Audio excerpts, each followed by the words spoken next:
Hey, AP Chemisters, this is Mrs. Vanderwall bringing you Blankwalle 4.7. This is representing aqueous reactions, molecular ionic and complete ionic equations. We're going to learn maybe some new terminology for you and how to represent ionic compounds in a solution. You need to go back and look at your solubility table. You may want to have that handy because we need to know what is soluble and what is insoluble in solution. Okay, so number one, describing reactions in solution, there are three ways to do it. There is a molecular complete balance equation. This is probably what you had in your first year chemistry class. Then there's the complete ionic equation. It represents everything that's an ion and you split it up, all right? And then there's something called net ionic equations, which are only the ions that actually do something in there, okay? So let's start with molecular complete. So for example, we have potassium iodide and lead 2 nitrate. They're both aqueous. It's a double replacement reaction. It's two ionics. You do the outers and the inners, and you have 2 potassium nitrates and lead 2 iodide. If you look at your solubility tables, you will note that Ki and CaNO3 are soluble because they have potassiums in it. We can also say this has a nitrate, and all nitrates are soluble. And over here, even though there's lead, and lead's one of those ones that like, well, a lot of them are insoluble. If it has a nitrate with it, it's also soluble. So I have 3 soluble things. But what happens when you do your inners and your outers? What do you get when you combine lead and iodide? If you look at your solubility table, you're going to know that that is a solid. And that's a key point here, okay, that you're creating a solid. All right, so the complete ionic equation represents ions, all right, all reactants and products that are strong electrolytes. So everything that you wrote AQ here, everything that you have aqueous in solutions, forms ions in solutions. It dissolves in water. You need to split up. So Ki is split up into K plus and I minus. Carry your coefficient too. I didn't mention you should balance it. You should always balance it, right? This is aqueous, so you split it up. You get 1 lead and how many nitrates? You get 2. Why? Because there's a subscript here. Produces, again, you have a coefficient 2, so you get 2 potassiums and 2 nitrates. And why don't you split this up? That's why that solubility table is so important. You do not split it up because it is a solid, okay? So let's take a look what a spectator ion is. Hang on. A spectator ion are ions that appear unchanged on both sides of the reactions. They start as an ion and finish as an ion. So look at your complete ionic equation. What shows up as ions on both sides? So take a look at potassium right here. Okay, notice how it's AQ here and it is AQ over here. So I call that a spectator ion. So here, let me do this. I'm going to underline everything that is blue as a spectator ion, okay? Let's keep going. Here, I minus is aqueous, but look over here. Ooh, it's not. It's listed as part of a solid. How about lead? It's listed as aqueous over here. What about over here? It's listed as a solid. It's not aqueous on both sides. What about nitrate? Well, nitrate is aqueous here and it is aqueous here. So these, oopsies, are my spectator ions. Oops, let me pull this up here. You can do it. There you go. So here's my spectator and here is my spectator. Now, this is important to recognize what your spectator ions are, so that the leftovers, what you did not consider a spectator ion, is what you put in the net ionic equation. It includes only those solution components that undergo a change. Well, look over here. Look at iodide. It starts off as aqueous and it ends up as a solid. It underwent a change. So that goes in my net ionic equation, and here it is. Notice that 2 follows down. What about my lead? My lead goes from aqueous to solid. It underwent a change, okay? So then it is part of my net ionic equation. So here it is. Here's my lead, aqueous. Here's my iodide, aqueous. Here's my lead 2 iodide, solid. It underwent a change. Something else you might consider is that if you cancel out all your spectator ions, all right, What's left, that's what goes in your net ionic equation. Please just kind of like note your metal is usually written first, then your nonmetal, and over here is your ionic compound, okay?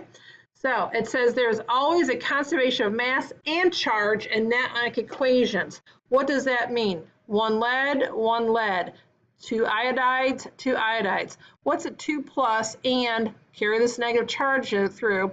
2 negative ions. What's a plus 2 and a negative 2 add up to? 0. That's what this is right here, 0. Okay, so let's look at problem number 31. Okay, so it says aqueous potassium chloride is added to aqueous silver nitrate. Will you please go ahead and write that down? Pause this. Yes, you. Pause it and write down potassium chloride and silver nitrate. All right, there it is. What do you notice I put in here? I put in the aqueous. It's really important that you do the same thing. Put in your aqueous right here. So now do your outer and your inner, all right, and you're going to come up with potassium nitrate and silver chloride. Look at your solubility table. Decide what is aqueous, decide what is not. Hopefully you got this. How do I know that this is aqueous?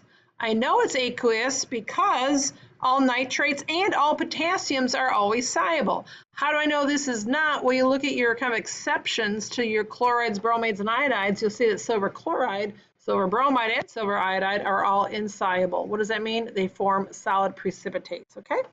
All right, what about my complete ionic? Break up everything that is aqueous into its ions. So why don't you do that right now and see how you do? Pause this.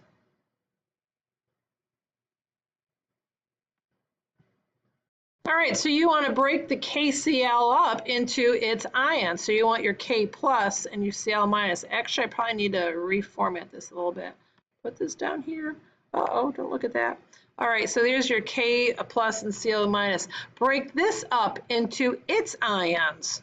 And there you go. So whatever is aqueous, break them up into their ions. So how did you do KNO3? Break it up into its ions. So what are the ions? Potassium ion and nitrate ion.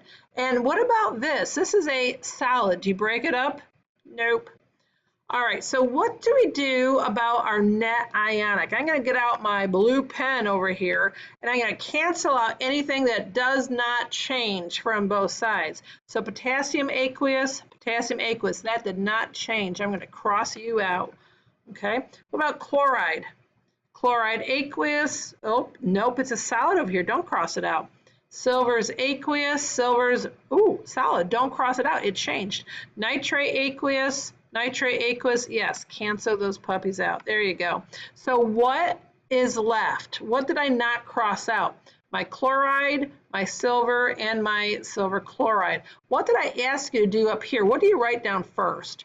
Typically write down your metal first. So just copy everything else down. This is where the reaction is. The things I crossed out are spectators. They don't take part of the reaction. They didn't do anything. So whatever is left over is what you need to keep for your net ionic. How do I deal with the next one? Why do I say that? There are coefficients here. Okay, so why don't you write down the regular equation just like you've always done before from your first year chemistry class and see how you do. So pause this, write it out, balance it, and come back.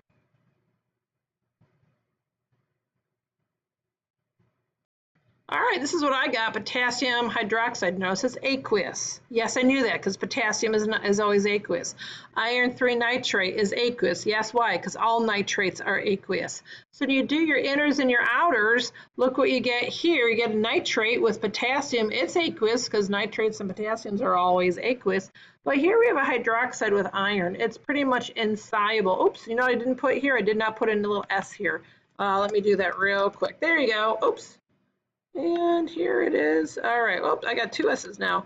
That's where it went. So there you go. You need a solid there. Why is that important?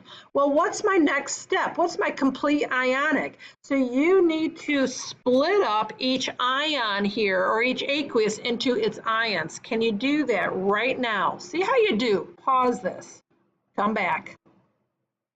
Now note what I do. This 3 carries through. Actually, I have to put some room here. So notice it's 3 KOH. So what does that mean? I have 3 potassium ions in solution. I have 3 distribute hydroxide ions in solution. What else do I have? Well, I have 1 iron. And how many nitrates do I have in solution? I have 3 nitrates. That is really important. So notice if you have AQ here, you have AQ, AQ, all right? What about this? I have 3 potassiums and I have 3 nitrates in solution. What about this? Remember I had to make it a big deal? That's a solid, right? Well, I need to do this, okay? I don't break it up because it's not aqueous. So do you remember what I do next? For my net ionic equation, I cancel out anything that shows up aqueous on both sides. So this is aqueous, and can you put an AQ here? That's aqueous. What else is aqueous? I think the 3 nitrates are aqueous, okay? Yeah, I didn't goof there. So now what? Whatever is left over, all right, you put down below. And once again, what did I ask you to do? Please put your iron first, there we go, and then your non-metal or your polyatomic, and then your iron 3 oxide. Is this balanced? I have 1 iron, 3 hydroxides, 3 hydroxides. Is my charge balanced? I have a +3 and a -3, so yes, it balances out. All right, so let's check out the next one. It says, write the net ionic equation of each of the following reactions. What I would do if I were you is I would write down the normal reaction first. Perchloric acid, which is aqueous, is mixed with potassium hydroxide, which is aqueous. Will you finish this off for me? Oops.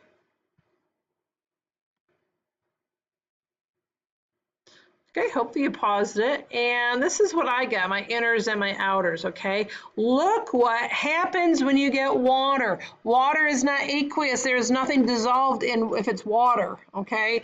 So water is a liquid. That is so important. Will you make some note? Will you highlight that, star that? Water is a liquid. It is not aqueous. So when I get ready to cancel things out, and notice I didn't do the second step. It gets kind of monotonous. This H is aqueous. Is this H aqueous? No, it's a liquid. Is perchlorate aqueous? Yes. Is perchlorate aqueous? Yes. So I'm going to cancel those puppies out. All right. What about potassium? Is potassium aqueous? Yes. Is potassium aqueous? Yes. That did not change. So what did I not cancel out? What did I leave behind? I still have an H, I still have an OH, and I still have water. Well, guess what? Come here. I'm going to have water. There we go. So what is my net ionic equation? Notice I put my cation first, then my anion, and I still have water. Okay. What I'd like you to do is the next one. Do sodium hydroxide is mixed with hydrochloric acid, and write down the net ionic equation all by yourself. Pause this.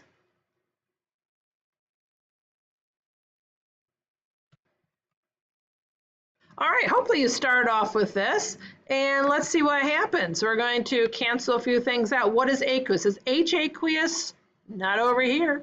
Is Cl aqueous? Yes and yes. Is sodium aqueous? Yes and yes. Is hydroxide aqueous? No. So what is remaining? We still have an H I didn't cancel out, an OH I didn't cancel out, and the water. It's a liquid. So what do I end up with? What do you notice about that? It's the same as problem number 32A, isn't it? What's the deal here? All right, I have an acid and a base. What is my net ionic equation if you mix an acid with a base? It's you make water. What's my net ionic equation here? I have a base and an acid. What do I make? I'm making water. Very interesting. Well, that ends 4.7. I think there's a little precursor to 4.8. I guess you'll have to just see it next time. So don't wait to be great. Bye.